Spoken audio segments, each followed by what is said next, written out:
Welcome to Series 2 of Art in Focus, an Investec Focus Radio vodcast launched to coincide with the Investec Cape Town Art Fair, the largest contemporary art fair on the African continent.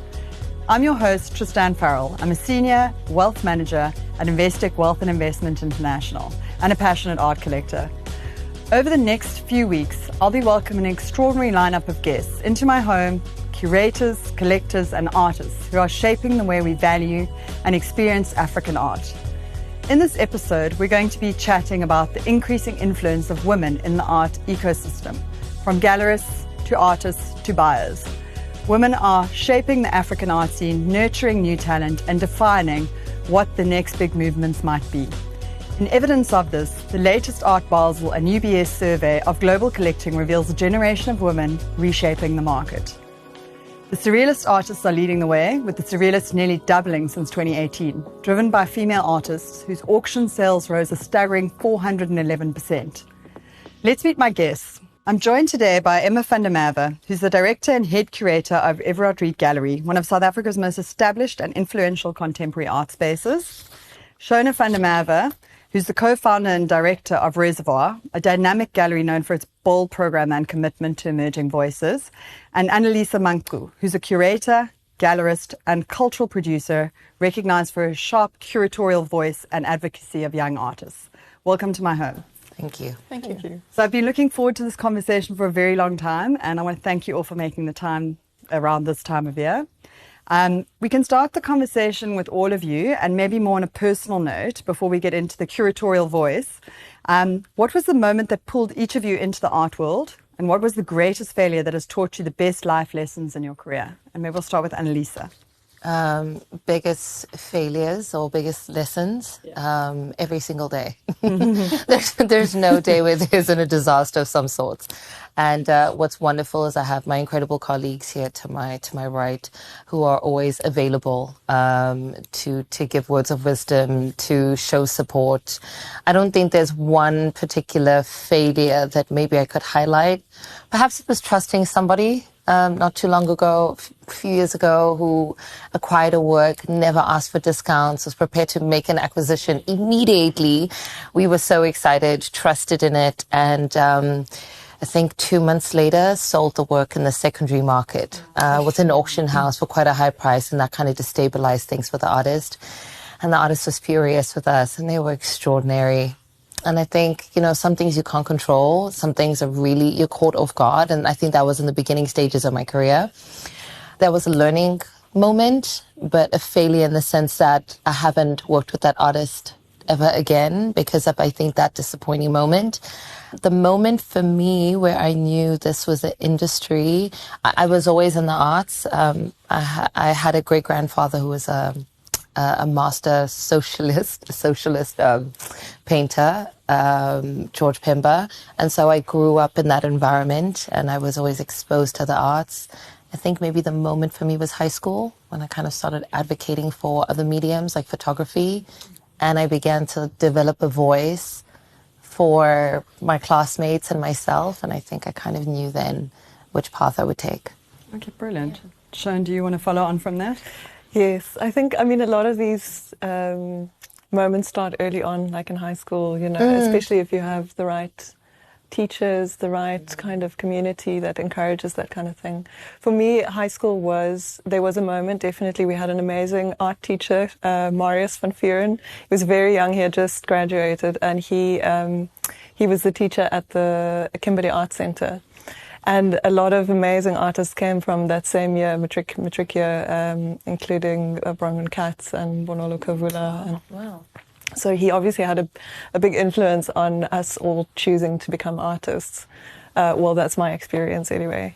And then at university, there was definitely a defining moment. There was a time in my third year when I've told this story before, but we were approached as students asking for volunteers to put up an exhibition at the Sassel Museum, which it was called at the time. And it was for the Woordfears Festival artist, and that year it was Wim Botha, and he was doing this incredible, huge installation. And I bunked classes basically the whole week to help him and the late Andrew from Stevenson to install this incredible exhibition. And just learning all the kind of the practicalities around curating was really important for me through that process. And seeing the kind of ins and outs and like the liminal spaces of the museums and the galleries, it was really special to kind of, at the same time, sort of destabilize what you think it's about and really realize sometimes it's about like picking up a drill and, you know, getting up on a scaffold, piece of scaffolding. And both Wim and Andrew were really big influences in shaping my career from there on. So in terms of failures, it's hard to point to anything specific. I'm at a stage where I feel like I'm learning more from the positive sides of partnership, of community. And I guess the only failure would be not having started to do this in my own way earlier on. But things happen in the way that they should, you know, at the time that they should. Great. You? Defining moments. Well, I suppose like my contemporaries here, and I just want to start by saying these are three of my favorite people in the industry. Early on, I would imagine going to the Slade School of Fine Art when I graduated from my baccalaureate. So that immediately put me in the centre of contemporary art, which was London during the YBAs in the late 90s. And then because I was at the Slade, I got offered a position with Andrew Renton, who's head of curation at Goldsmiths. So I was able to work with him after finishing my BA and my MA to work in contemporary London at that time with blue chip galleries. And then another defining moment was just coming back here on holiday and coming back and going, my gosh, this art scene is so exciting and so world class. I want to be part of it. So that was also defining, just choosing to sort of uproot us from London and move back here. Yeah. Failures, I would say disappointments. And obviously in retrospect, you know, at the time you think something is a huge problem or a huge mistake or a huge disappointment, but it actually pays dividends. So I've always cited sort of like the biggest disappointments or failures as actually being the most grounding and with the most kind of world experience afterwards. You would think you learn from failures, so failures in a good sense, you know? Exactly. And also I think, you know, sometimes the universe has other ideas planned for you. 100%. Em, I'll stick with you. You've built credibility over decades. What strategies helped you establish authority in rooms where they weren't always designed for women? I think it's a combination of factors. Obviously, coming from the contemporary art scene in London immediately gave me, for want of a better description, more sort of international experience and expertise than maybe some of my counterparts here. But credibility comes with, I think, humility and experience. So the decades speak for themselves, you know. After a while, you know, one inserts oneself into many conversations, and familiarity with people and the passage of time also serves to kind of accentuate your qualities, and, you know, the way in which you behave in the industry then has a ripple effect. You build your confidence over time. Confidence, but also like, you know, the way in which you conduct yourself professionally, the way in which you demonstrate your ability as a curator or a gallerist or a consultant, you know, that steers you ahead in terms of feedback and the way people address you. Sure. So, and I'm going to move to you. So, with Reservoir, how do you discover new artists, and do you consciously try and elevate female artists or young artists within your gallery? Yeah, it's about looking, and we all have the same access to digital spaces and to studios and etc. But it's about your own personal style, I guess. Yeah. So for me, I've really just responded to things that I love personally. I think a lot of what Heinrich and I focus on at Reservoir is looking at artists not necessarily like the newest thing, but also artworks that have been overlooked, artists that have been practicing for, 5 or 10 years, and then recontextualizing those works again. So that's been what's led to a lot of the success of our programming so far. Yeah. Okay. In terms of female artists, it's interesting. It's not that we consciously try to elevate female artists. but most of our solo exhibitions have been by female artists, and that's just because of the merit and the conceptual rigor and the technical ability. Bella Kanema is yes. Bella Kanema is one of our artists. Anna van der Ploeg is currently producing an incredible 11 by 7 meter mural at a wine farm, which it relates to one of those questions about artworks that you would covet and that you would want for yourself, but this is something that no one else could ever have because it's in situ. But yeah, in terms of female and young artists, I also think it's important to mention that emerging artists and young artists can be such different things.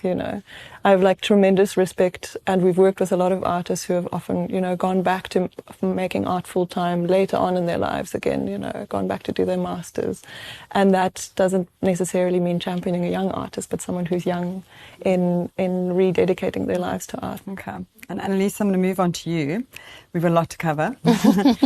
What does nurturing an early career artist actually look like day to day? And how do you balance giving them space to experiment with preparing them for the realities of the market? And maybe, as per Shona's question before, do you have a focus on elevating female artists?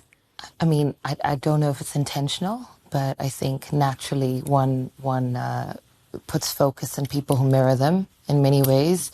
And I'm interested in seeing the female voice be explored a little bit more on various walls, because I can relate to many of those stories. And so maybe in many ways I am putting women in the forefront. Day to day, I think it's just about building relationships. Artists are people too, so they have plenty of things that they need to do with their lives.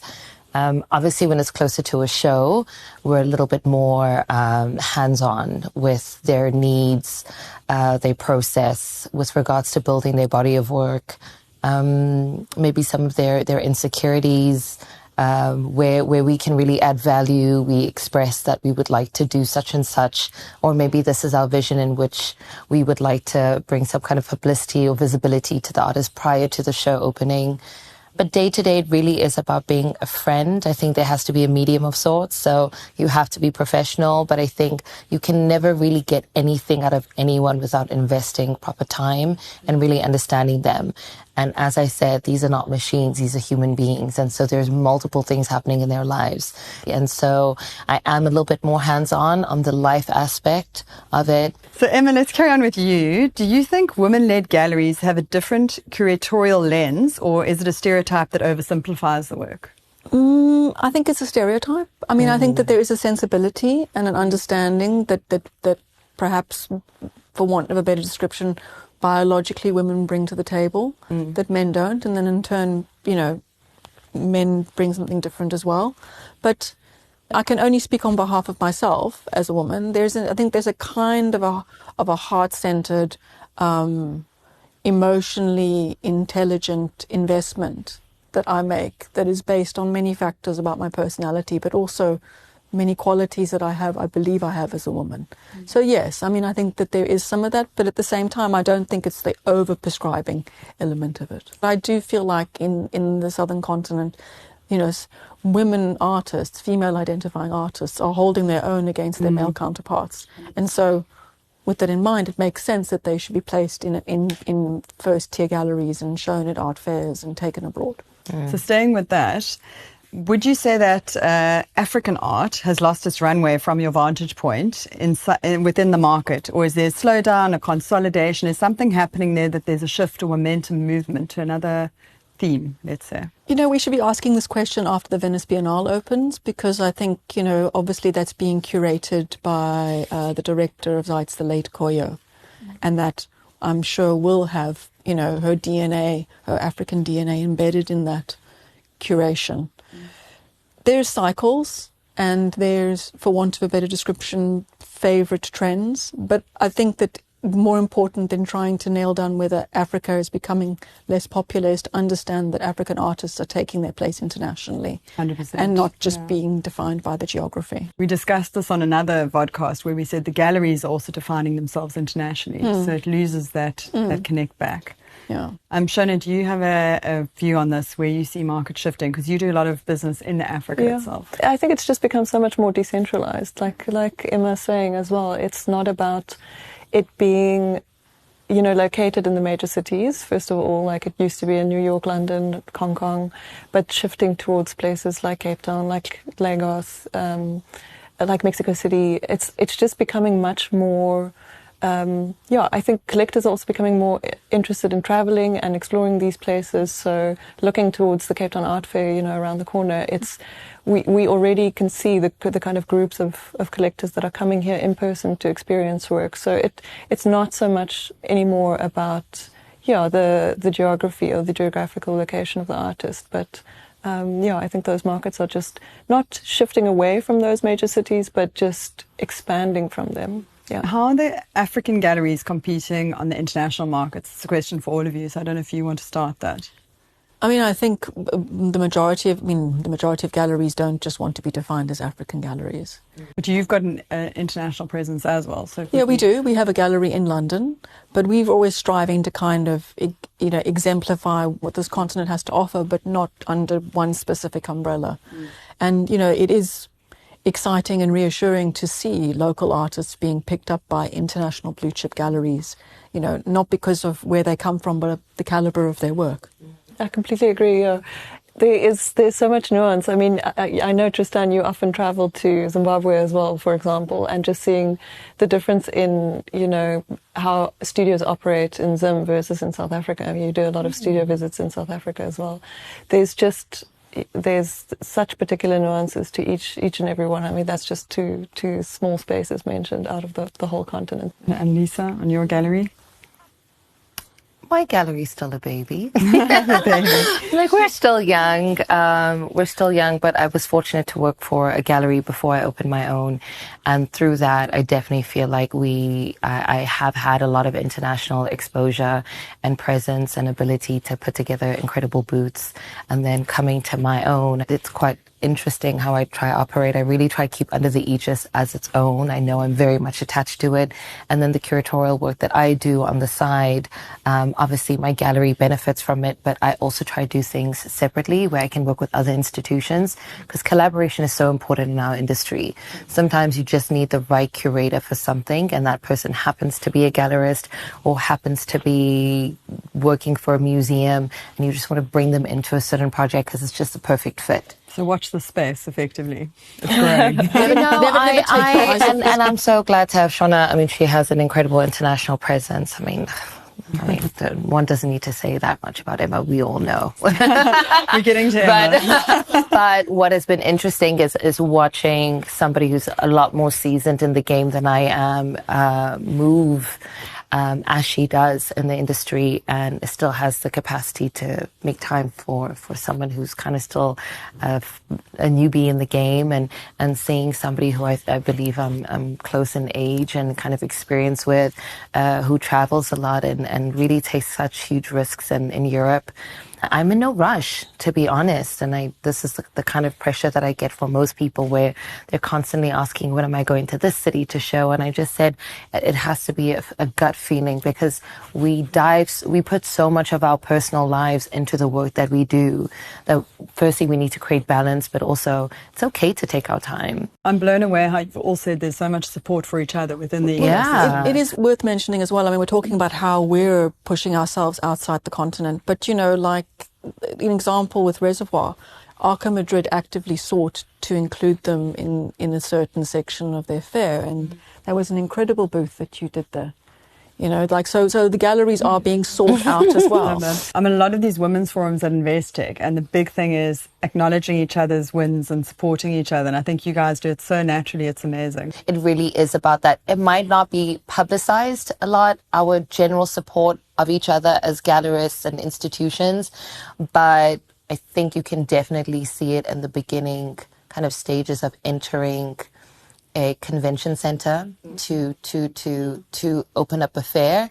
We are sharing tape, we are sharing boxes, we are sharing drivers, we are sharing ladders, and there's just support. We can see when someone maybe hasn't eaten or can't move because they're waiting for a supplier, and then we come in and we hold each other down, and I think that's the magic. So how do you build and maintain relationships with collectors, especially encouraging more women to collect with confidence? You remain present and active and authentic and honest. You know, I have a lot of collectors that I work with who don't just buy from our gallery, they buy from the majority of galleries.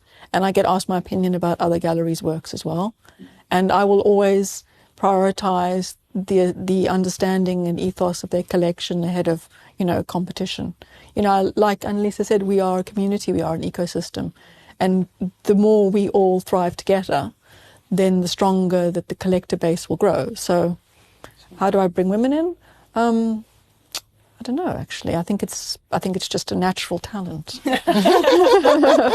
I was going to say, I can answer that for you, Chris. But why don't you answer that? Because when I was first buying art from you, you were very open with a colleague of mine and myself, and you sent us catalogues, with you Bradley, invited us into the gallery. You were so open that it wasn't intimidating or scary. No. And then when we liked something, we weren't scared to say we really like this, you know? And the same with Shona. I mean, when we started collecting back in your early gallery days. So. Yeah, absolutely. But I really, this is something that I learned from Emma, and it was something that was quite difficult while I was working at other galleries to do, but is that holistic way of collecting, of really getting collectors and encouraging them to go and buy the sculpture from the other gallery, you know, that they really want, because you're supporting them as a person and in their journey of collecting. And I think that honesty and that authenticity is worth so much more than constantly trying to like wheel and deal and only plug your own artists or the artists that you work with.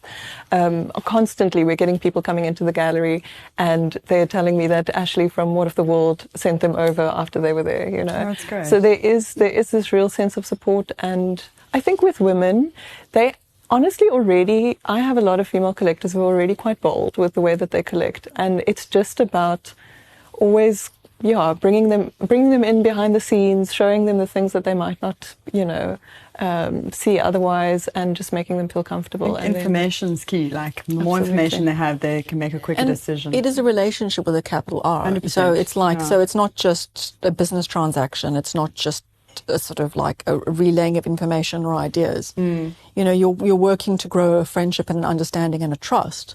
And that, you know, like Anelisa was saying, you know, that kind of connection with people, that kind of authenticity. If it's not authentic and it's not real and it's not coming from a place of centeredness and care, then people aren't going to trust you. The 13th edition of the Investec Cape Town Art Fair returns from the 20th to the 22nd of February at the Cape Town International Convention Centre. This year's theme, Listen, invites us to pause, to notice what's often unheard. It asks artists to consider what it means to be heard and challenges curators to shape exhibitions that foster presence. We hope it encourages you, too, to slow down and engage with the extraordinary depth and diversity that defines the Investec Cape Town Art Fair. Now, let's get back to listening to Tristan and her guests. Anelisa, I'm going to broaden that question for you. So I want to know, mentorship's a big theme for you. How do you cultivate relationships not only with the artists, but also with aspiring female collectors or curators? And how can women in the art world support one another more effectively, which I think we've covered a lot of? I think it's about transparency. Who do you want to be in this community? Who do you want to be in this industry? Others might want to be known as the collector who has the most works of such and such. And that's okay to say. Does it feel like maybe they might have too many works and somewhat drown the artist in the market? Maybe, but maybe they just believe in the person.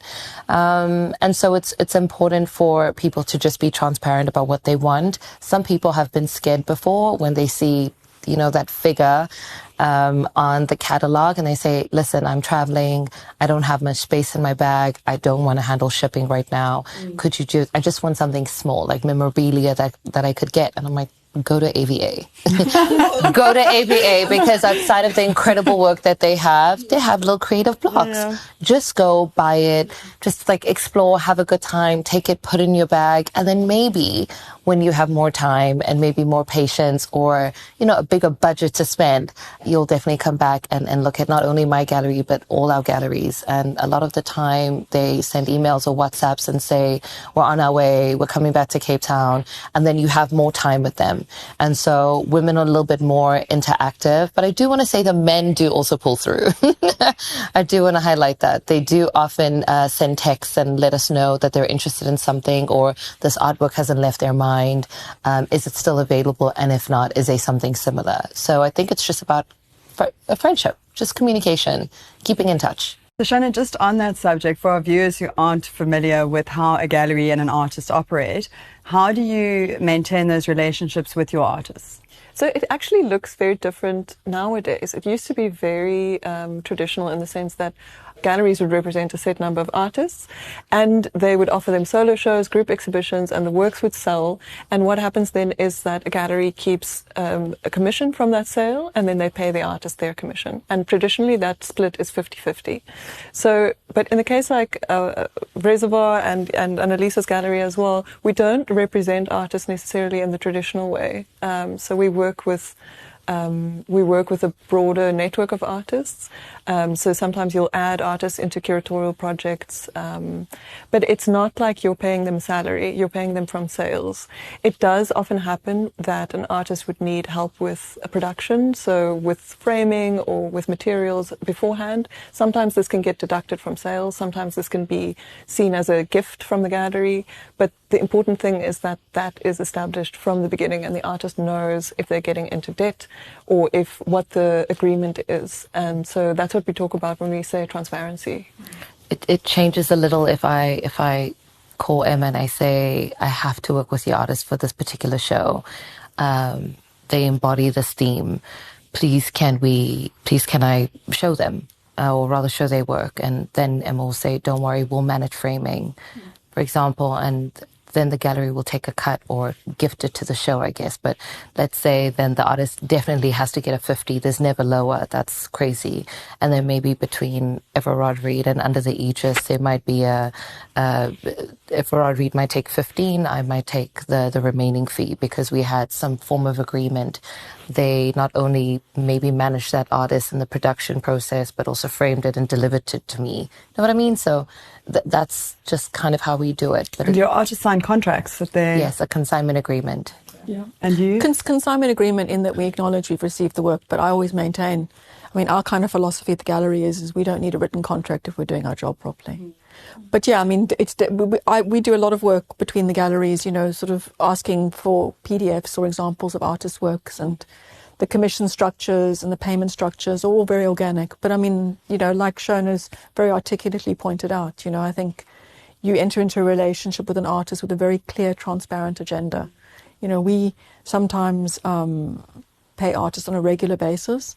Sometimes artists ask for advancements when they're trying to put a show together. One has to remember, if an artist is doing a large exhibition, they're putting aside their livelihood for 6-9 months. That means they're not generating very many sales. Mm-hmm. So often, depending on the circumstance, the gallery will front the money for bronze casting, or will pay in advance.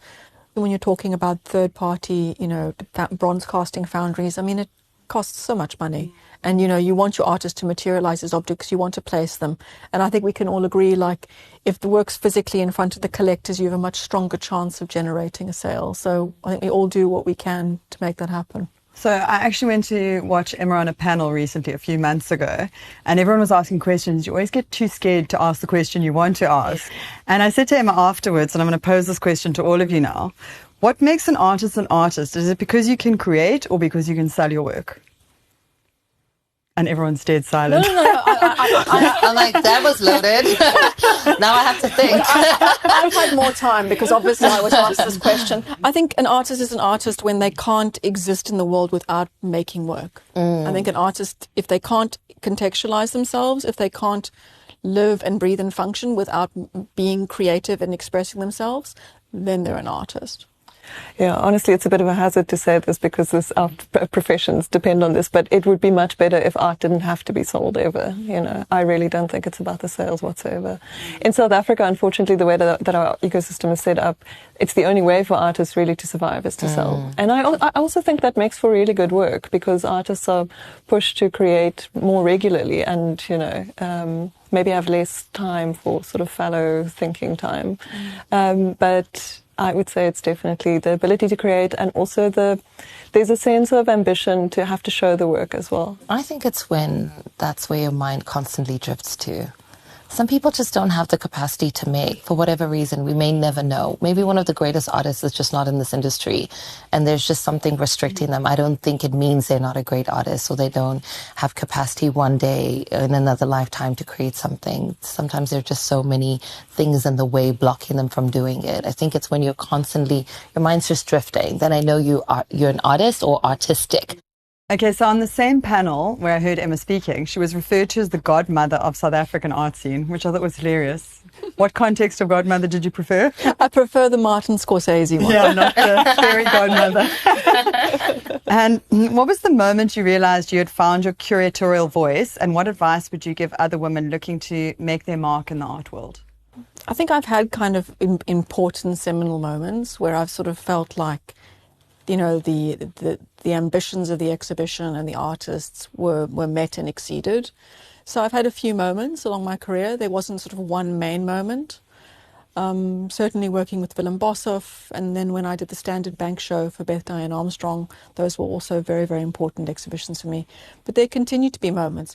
Was there one seminal moment? I don't know. I suppose just being able to suggest ideas and then people, you know, bounce off that, you know, to be able to kind of walk into another person's gallery and have interesting and, you know, pertinent conversations quickly, get stuff done, you know, like be able to implement things. And Shona, what lessons did you learn, or what highlights can you mention from building a gallery from the ground up?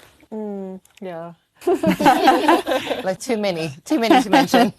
I think very similar to what Anelisa said, working in other galleries, just there's so much of a roadmap that you get from that, especially the potholes that you need to avoid. And I think one of the most important things that I've learned is that transparency with artists, but also just efficiency and treating artists like professionals, you know, paying them on time. It seems like such a basic thing, but it's such an important part of trust in the relationship. And I think that leads to a lot more sort of pure forms of collaboration when you are, like Emma said, quick. You know, you need to be responsive and act quickly.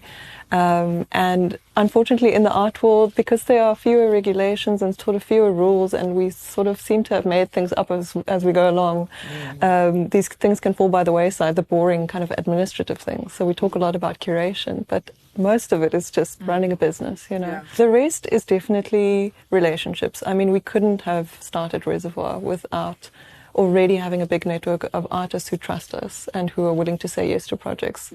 You know, you kind of pitch a few random things to people over the years, and them having said yes and committing and sort of, you know, we all kind of close our eyes and just go for it. That's the thing the risks that we've taken together have paid off. And in one word, can you each tell me what drives you each day? Emma always chooses 2 or 3, but so we'll start with Anelisa maybe. People. I get the opportunity to see people every single day. I mean, naturally, we all do. To work with people I respect and admire. To work with people who create things that are on walls that I like. My family, friends. I don't think there's one particular thing. Okay. And it also changes from time to time. But yeah, life. Being able to live life and you know, none of us know how long we're going to be here for. And so trying to make the best of it.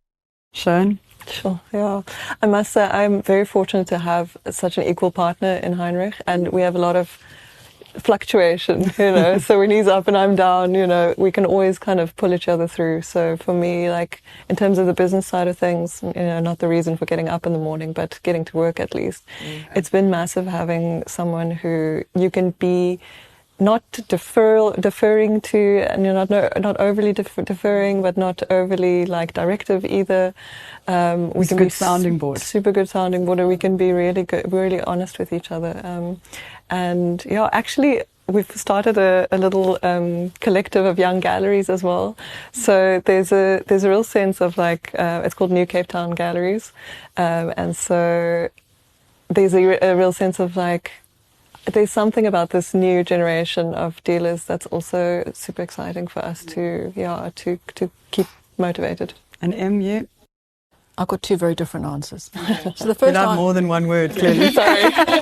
So the first is like the energy, the creative energy, and the community in Cape Town. It's palatable. So you wake up in the morning, you know there's things out there, you know there's potential, you know there's creatives, you know there's something undiscovered, you know there's things to find and to work with. That's the first thing that motivates me. That energy that's permeating through the air. And the other thing that motivates me is the haters. Haters. Like that. I want to know what art hangs on your walls at home. I want to know what you live with every day. So we'll start with you. So I have a beautiful Brett Seeler portrait of me, which I'm very, very much in love with. I mean, I have the benefit, and I think we're all probably in the same position, where we get gifted a lot of work. So I have everything that's on my walls, for the most part, has been gifted to me from an artist that I've worked with. And what's so wonderful about that is it kind of inspires memory and association. I have some beautiful pieces that I've recently invested in, a small urn by Tiago Rodriguez and some conceptual works by Matt Vatt. And I also have a dolly print, in my kitchen. Yes, so follow that, Shona. Yeah, I must say it's a real occupational hazard, like being around art so much, because once you start, you do get gifted a lot of artwork, so you get used to the idea of having artworks around, and then you start buying them, and then suddenly you're committing to things that you need to pay off over a couple of months. But a lot of it is from some artists I've worked with over the years. So Inga Sumdyala, I have a beautiful work by Anna van der Ploeg in our dining room, Jean Geiger, Pierre Vermeulen, but then also from previous galleries, Simon Stone, Marlene Stain, Georgina Gratrix. Yeah, a lot of really incredible works. And then most recent purchases was Stephanie Conradi sculpture from the Michaelis auction, which I really want to encourage people to buy from. When she first did it on the Michaelis, great show. I bought one of hers. Yeah. And Anelisa, what's on your walls? To be honest, nothing that I own, because I just need some space to sometimes not see the arts. But what I have, which is on a wall, is Luvuyo Equiano Nyawose in the Motherhood Show at Isigo Museum. So that's up there. That's on loan. I just got back my Talia Ramkilavan from Johannesburg. I loaned it for a show. Kamanande Maswana, Patrick Bongoy.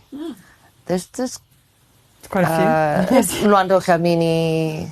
These also, I had to clean my storage thing not too long ago. So I was looking and reminding myself of works that I own. No Lulamas. But yeah, I have a Lulama wolf actually from the early stages. Okay. But yeah, I do try invest in the artists that I do work with, not only from showing their works, but even if I get a really generous discount, it's important for me to just know that I bought it, Yeah.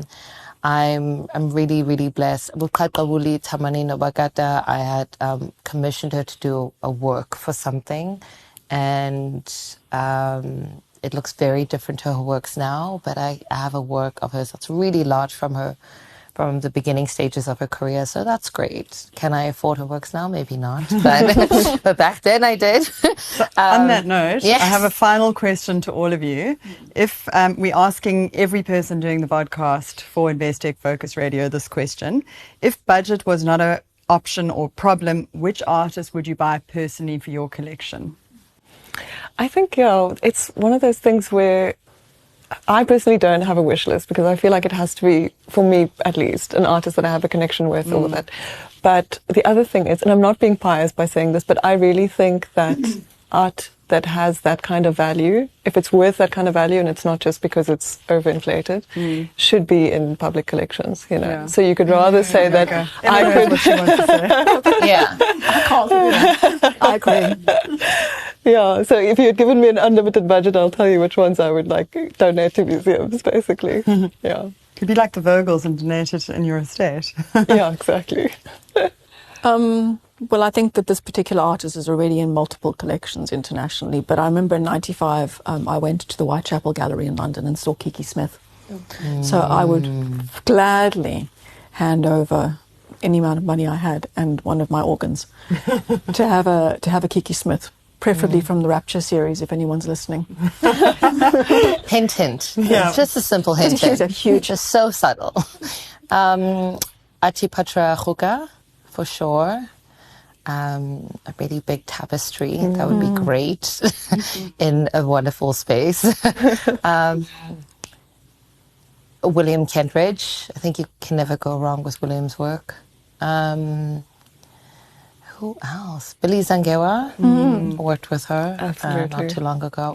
These all sound totally realistic. They are realistic. They are achievable. I said Cecily Brown, oil on canvas, 2 meter by 2 nice. meter. Oh, you're very specific. You're very specific. Just putting it out there if anyone's listening. This episode should be called The Hint. So guys, thank you so much for your time today and for joining Such a us. pleasure. It's been a great Thank discussion. you. I hope I'll be seeing all of you at the Investec Cape Town Art Fair. And in closing, thank you to all our listeners for tuning into the specific edition of Investec Focus Radio podcast series, Art in Focus. I look forward to seeing you all at the Investec Cape Town Art Fair from Friday the 20th to Sunday the 22nd of February. And if you're interested in watching the video on this discussion, please check out the Investec YouTube channel. You can also find all these episodes of the series on investec.com/art in focus or wherever you get your podcasts. If you've enjoyed this episode, please rate it, leave a comment, and forward it to your friends and colleagues. The views expressed are those of the contributors at the time of publication and do not necessarily represent the views of the firm and should not be taken as advice or recommendations. Investec Bank Limited, an authorized financial services provider and registered credit provider.